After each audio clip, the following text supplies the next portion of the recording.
안녕하세요. 다시 수요일이고 오늘 요한복음 2장 23절에서 25절 아주 짧은 본문이지만 아주 중요한 본문입니다. 함께 먼저 제가 읽어볼게요. 6월절에 예수께서 예루살렘에 계시니 13절에 보면은 유대인의 6월절이 가까워서 예수께서 예루살렘으로 올라가셨다고 했죠. 그러니까 아직 예루살렘에 계시는 거예요. 이때가 지난 주일에 보았던 것처럼 27년 봄 6월절이죠.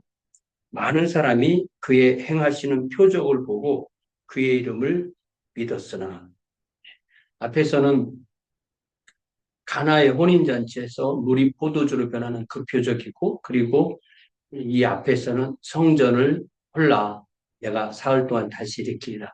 그래서 어떤 표적을 일으켰는지에 대해서는 요한이 쓰지 않았지만 많은 표적을 보이신 거예요. 그러니까 뭐 병자가 낫는다든지 또 그런 여러 가지 표적을 보이셨겠죠. 그래서 표적을 보고 그의 이름을 믿었으나 예수는 그의 몸을 그들에게 의탁하지 않으셨으니 이는 친히 모든 사람을 아시며 예수님이 의탁하지 않은 이유는 그들이 예수님과 올바른 관계가 이루어지지 않았다는 것입니다. 아직 그들은 예수님의 표정만 보고 예수를 따르는 그런 상황인 거죠. 또 사람에 대하여 누구의 증언도 받으실 필요가 없었으니 예수님이 누구신가에 대해서 사람들이 입증해 줄 필요가 없었다는 것입니다. 이는 그가 친히 사람의 속에 있는 것을 아셨습니다. 이 사람들이 아직 예수님과 올바른 관계를 맺지 않았기 때문에 그들의 증언이 필요가 없었다는 것이에요. 자, 그러면 이 본문을 우리는 어떻게 읽어야 되는가? 우리는 영원히 주님께서 우리는 영원히 주님을 그저 표정만 보고 따르는 사람이고 또 그래서 주님은 우리를 신뢰할 수 없고 의탁할 수 없는 사람이고 그래서 우리는 주님을 증언할 필요도 없고 증언할 수 없는 사람이라는 것을 요한이 말하기 위해서 이 본문을 여기에 써놨냐는 거예요. 네.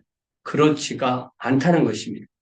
그래서 이 요한복음 전체 또 신약성경 전체 또 성경 전체 우리의 신앙 전체는 하나님께서 우리를 신뢰하기 위해서 오셔서 우리가 하나님과 믿음으로 하나님과의 관계가 회복되고 나와의 관계가 회복되고 나와 이웃의 관계가 회복되어서 내가 예수님을 말로 증언하고 삶으로 증언하고 그렇게 하나님의 왕국에 동참하는 그러한 단독자들을 부르시는 이야기가 바로 성경 전체의 이야기잖아요.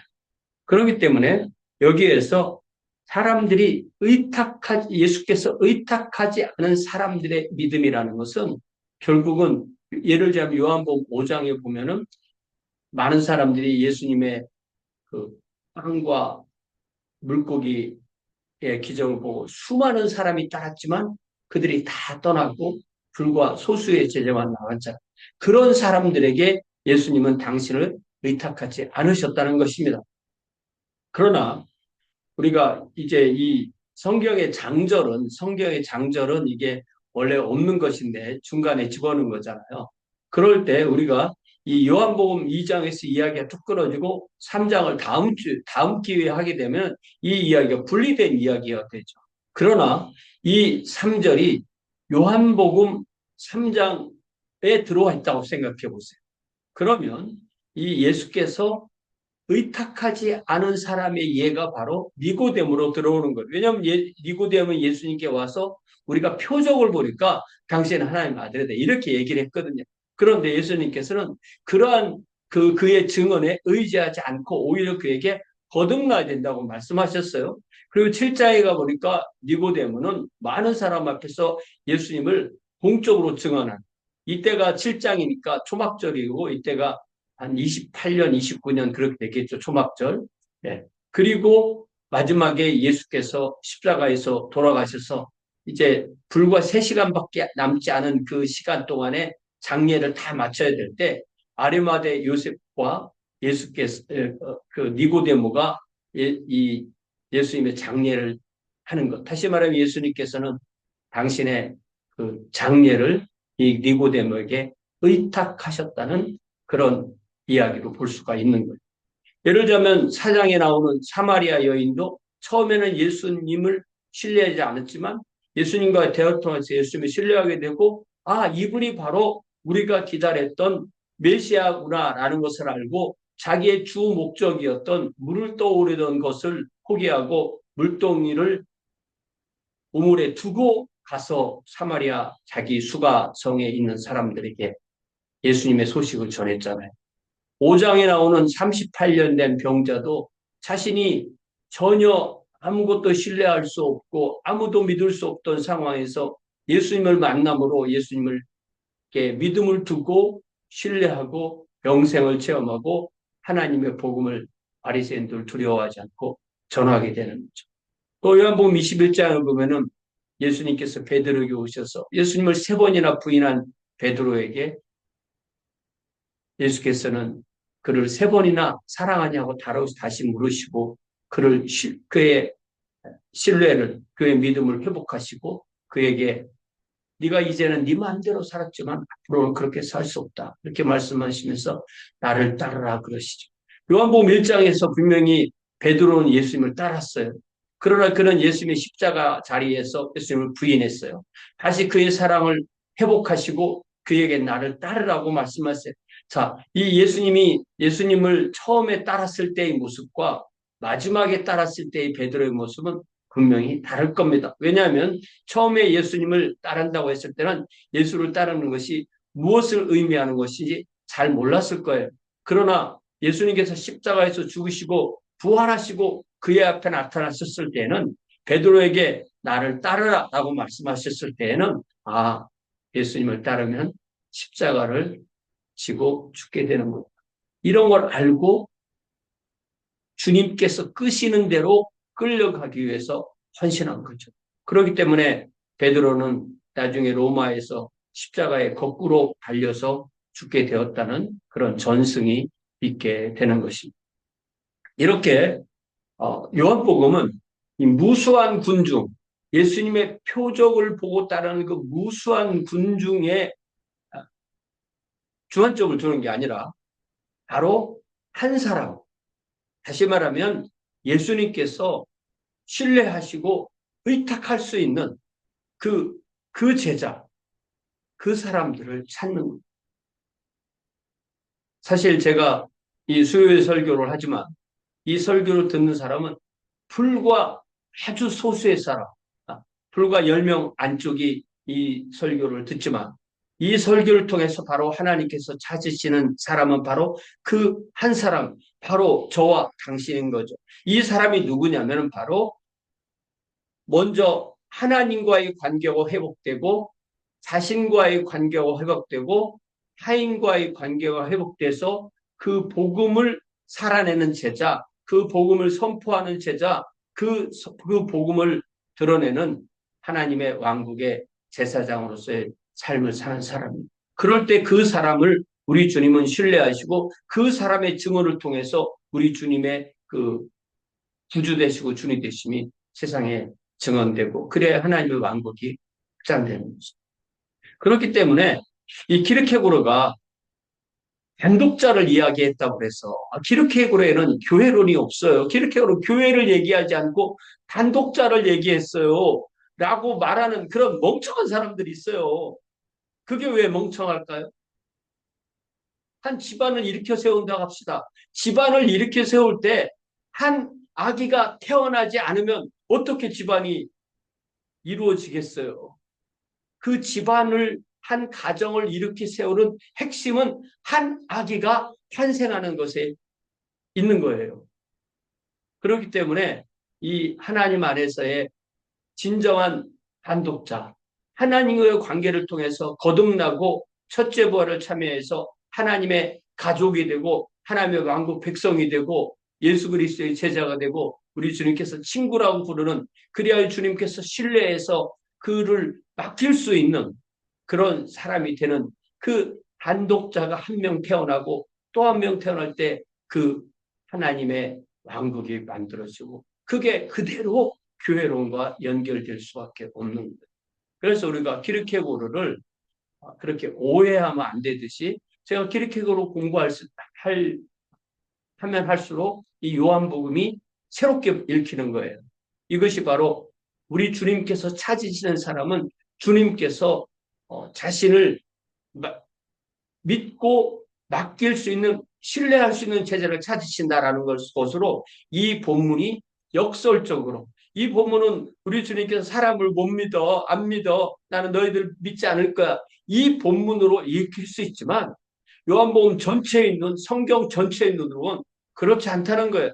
하나님께서 우리를 믿지 않으신다면 우리에게 오지 않으실 거거든요. 근데 하나님께서 우리에게 오신다는 것은 우리를 신뢰하고 우리와 함께 하나님의 왕국을 이루시기 위해서 오신다는 것을 깨달을 때 바로 우리는 빌립보서에서 말씀하시는 대로 한번 읽어볼까요? 오늘 말씀을 많이 제가 했지만 그래도 핵심 구절이니까 읽을게요. 빌립보서 2장 12절 그러므로 나의 사랑하는 자들아 너희가 나 있을 때뿐 아니라 더욱 지금 나 없을 때에도 항상 복종하여 두렵고 떨림으로 너희 구원을 이루라. 너희 안에서 행하시는 일은 하나님이시니, 성령 하나님이 우리 안에 행하시잖아요. 안에서 활동하시잖아요. 자기의 기쁘신 뜻을 위하여 너희에게 소원을 두고 행하게 하신다. 이게 일종의 수동이잖아요. Therefore, my dear friends, as you have always obeyed, not only in my presence, but now much more in my absence, continue to work out your salvation with fear and trembling. 이 fear and trembling이 키르케고르가 창세기 22장에 아브라함이 이삭을 바치는 그 내용을 가지고 두려움과 떨림, 이 책을 쓴 거잖아요. 이 두려움과 떨림을 옛날에 우리 번역하는 분들은 공포와 전율 이렇게 번역했지만 성경적 용어로 하면 두려움과 떨림이죠. 우리가 하나님께서 우리를 이렇게 신뢰한다고 해서 야 하나님이 나를 신뢰하니까 나는 이게 아닌 거예요. 하나님 내 말 안 들으면 죽어. 그런 게 아닌 거예요. 하나님 앞에 우리는 하나님이 우리를 신뢰하면 신뢰할수록 우리는 두려움과 떨림으로 우리의 구원을 이루어 나가고 그럴 때 왜냐하면 for it is God who works in you to will and to act. 우리가 마음에 소원을 갖고 그 소원대로 행하게 하시는데 according to his good purpose. 하나님이 우리를 부르신 그 목적에 맞게 우리가 그런 소원을 갖고 그렇게 살게 된다. 이게 바로 하나님이 찾으시는 사람이에요. 우리가 이 본문 말씀을 그렇게 읽지 않으면 우리는 불가지론에 빠질 수밖에 없습니다. 어차피 하나님은 하나님은 하나님, 사람은 사람이니까 나는 하나님이 나를 신뢰 못하니까 나도 그냥 하나님을 신뢰 관계가 성립이 안 되고 나는 영원히 그냥 고아로 미아로 살 테야. 그런 것이 바로 하나님을 떼어버리고 살려고 했던 하나님을 마음에 두지 않는 창세기 3장에 아담과 하와의 범죄나 또 우리 김전사님이 말씀하셨던 로마서 1장에 하나님을 마음에 두기 싫어하는 사람들이나 아니면 오늘날 대다수의 지성인들이 프리드리 니체 후로 키르케고르가 말했던 하나님 앞에서의 단독자인데 하나님을 떼어버리고 단독자가 되려다보니 자기가 하나님인 것처럼 그렇게 살게 되는 거죠. 그럼 하나님을 없애버리고 자기를 찾을 수가 없는 니체가 초인이다. 나는 초인이 된다. 위법면시가 된다라고 했지만 결국 그의 결말이 어떻게 되는지 이거 다 잘 알죠. 그렇기 때문에 우리는 이런 말씀을 통해서 주님 제가 두렵고 떨림으로 주님께서 원하시는 그 한 사람이 되어서 그 단독자가 되어서 진정한 교회의 회원이 되기를 원합니다. 그러한 결단이 우리 안에 있어야겠습니다. 사랑의 아버지 하나님, 다시 한번 이 요한복음의 말씀을 통하여서 사도 요한을 통하여서 하나님이 찾으시는 예수께서 당신을 신뢰할 수 있는 그 제자를 찾으시는 이 놀라운 말씀을 우리가 듣고 또한 순종하기를 원합니다. 주님, 저희들을 그렇게 부르셨사오매 주님 앞에 선 한 단독자로서 주님, 제가 주님을 따르는 제자로서 두려움과 떨림으로 나의 구원을 이루어 나가는 주의 제자가 되게 하옵소서. 그리하여 하나님과의 올바른 관계로 거듭나고 첫째 부활에 참여하고 하나님 왕국의 제사장이 된 사람으로서 주님, 하나님과의 회복된 관계, 나와의 회복된 관계, 또 이웃과의 회복된 관계로 주의 뜻을, 부르신 뜻을 우리 안에 마음에 품고 그것을 행함으로 옮기는 귀한 주의 자녀들로, 제자들로, 또한 하나님의 왕국의 백성으로, 하나님의 왕국의 제사장으로 삼아 주시옵소서. 감사하며 예수님의 이름으로 기도하옵나이다. 아멘. 네, 고맙습니다. 돌아오는 주일에 뵙겠습니다.